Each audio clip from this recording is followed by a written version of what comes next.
이 사람 누군지 알아보시겠어요, 여러분? 아주 유명한 사람입니다. 여러분은 이 사람을 모를 수도 있습니다. 대부분 잘 모르시겠죠. 하지만 미드웨이 전투라는 이름은 한 번쯤은 다 들어보셨을 거예요. 영화로도 나오고 말이죠. 이 사람은 정말 기가 막힌 그 기회를 포착해서요. 하룻밤에 일본 항공모함에 두 발이나 폭탄을 명중시킨 아주 유명한 사람입니다. 역사를 공부하다 보면 이게 혼란스러울 때가 되게 많거든요. 그래서 '아유 우연의 일치일 거야. 역사는 우연이야 우연. 아유 그럴 수도 있는 거지.' 이러다가 어떤 대목이 오면 전율을 이렇게 금할 수가 없는 그런 순간이 와요. 그 미드웨이 전투에서 이 눈에 보이시는 이 양반이 폭탄을 집어 던질 때 있잖아요. 바로 그때가 바로 아주 흔하게 얘기하는 아마 이것이 작용하고 있었던 시간이 아닌가 하고 생각합니다. 당시 만약에 이 양반이 폭탄을 두 발을 이 아까기와 그다음에 인제 나중에도 그 희류를 또 명중시키시거든요. 근데 이거가 아니었더라면 아마도 미국이 이 전투에서 쉽게 승리하기는 굉장히 힘들었을 거라고, 적어도 한 2-3년 정도는 전쟁이 더 끌었을 거라고 생각이 듭니다. 그래서 과연 그때 만약에 미국이 졌더라면 또는 너무 늦게 이겼더라면 그러면 아주 달라졌을 겁니다. 일본을 아마 소련이 점령했을 겁니다.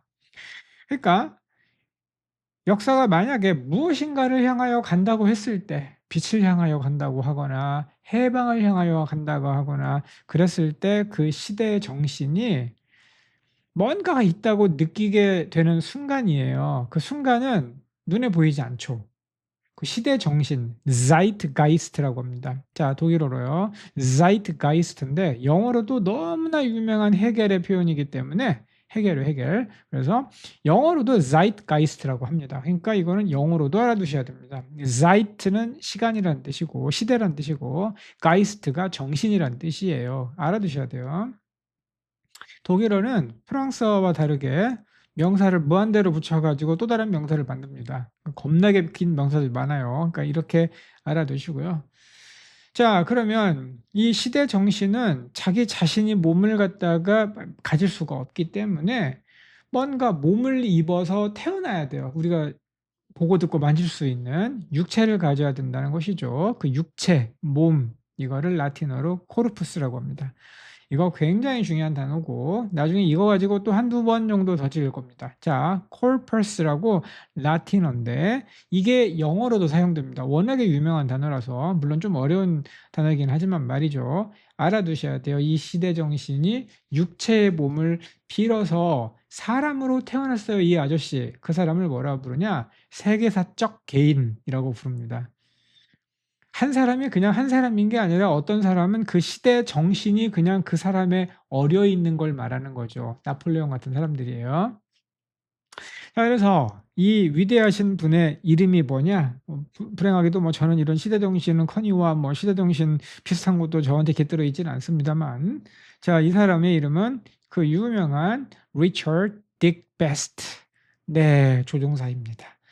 이 딕 베스트 대위가요, 여기서 인제 폭탄을 떨어뜨려서 정말 조마조마하게 싸움이 진행되었어요. 여러분은 레이더가 이겼으니까 미국이 당연히 이길 싸움 이겼다고 생각하는 사람이 있는데 대단히 결과론적인 해석입니다. 보면 볼수록 정말 진땀 흘리는 그런 장면이었습니다. 자, 여기까지가 재밌는 얘기예요. 자, 이제 영어입니다.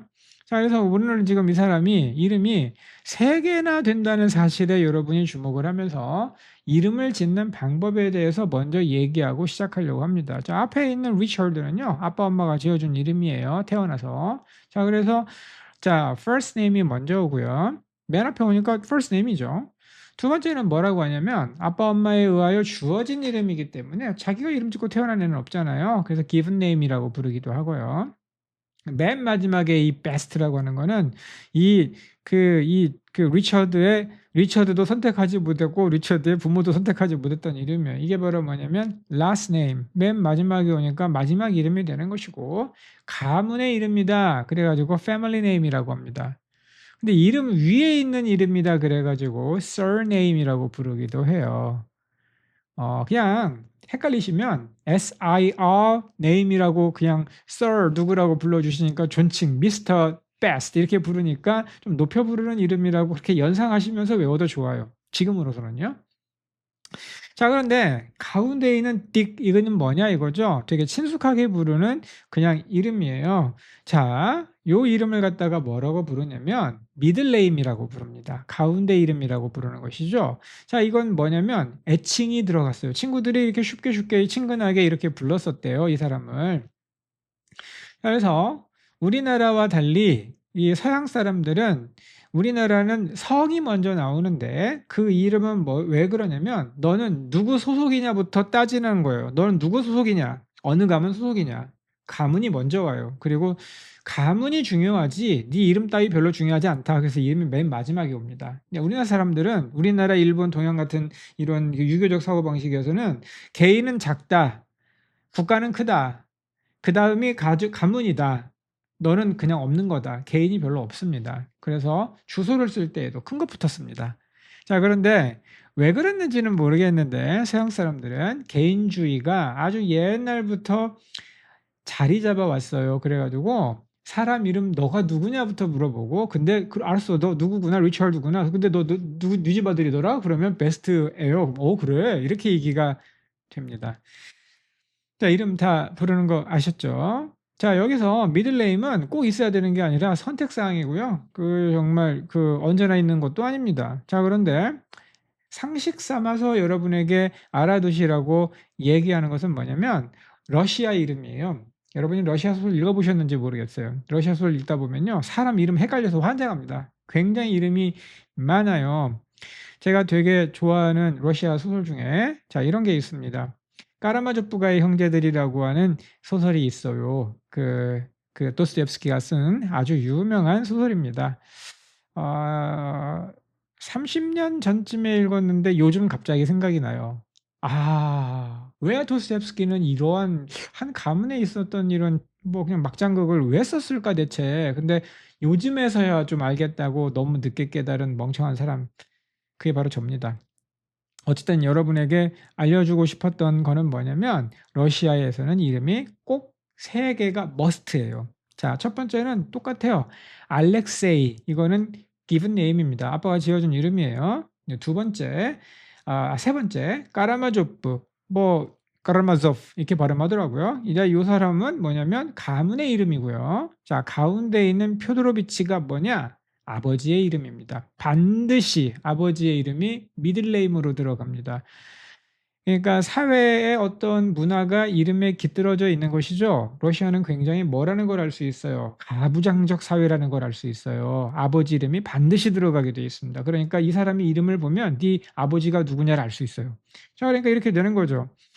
여기에 쭉 해가지고 표드로비치 까라마조프 그 사람의 아들이군. 그 사람의 아들 알렉세이야 이렇게 되는 겁니다. 그리고 이 사람은 또 애칭이 있어요. 알렉세이의 또 애칭은 또 뭐냐면 알료시아입니다.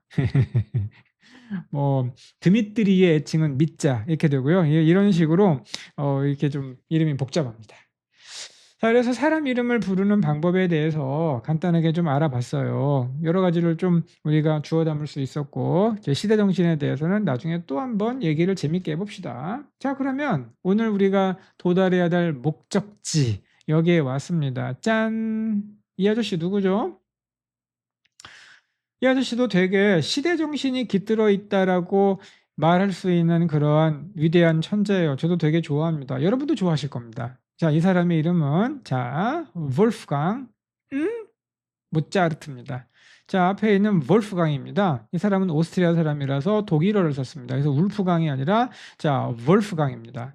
자, 그래서 앞에 있는 이름이야 어려울 거 없고요. 그 가운데 있는 그 이름은 뭐냐면 영화 제목 그 유명한 아마데우스 되겠습니다. 자, 여기 들어와 있죠. 자, 이 사람의 이름을 가지고 해석하기 위하여 그동안 빌드업을 계속 해왔던 거예요. 우리 다 알고 있죠. 뭐예요? 사랑하라. 사랑, 아모레, 아무르, 아모레 파띠 배웠잖아요. 데우스 뭐였어요? 신 그거였죠. 자, 그러면 이 둘이 결합하니까 뭐가 돼요? 아마데우스죠. 자, 그러니까 뭐예요? "신을 사랑해."라고 하는 말은 뭐냐면 "너는 앞으로 살 때 네 맘대로 욕망을 쫓는 인생을 살지 말고 항상 네가 하는 일이 신의 눈에 어떻게 보일지를 한번 생각해 보도록 해."라고 하는 어떤 의미가 깃들어져 있는 거예요. 그러니까 우리말로 하자면 착하게 재미 삼아서 한번 써 봤어요. 자, 그래서 우리가 '아 아마데우스라는 게 이런 뜻에서 왔구나.'라고 하는 것을 알 수 있습니다. 재밌지 않아요? 자.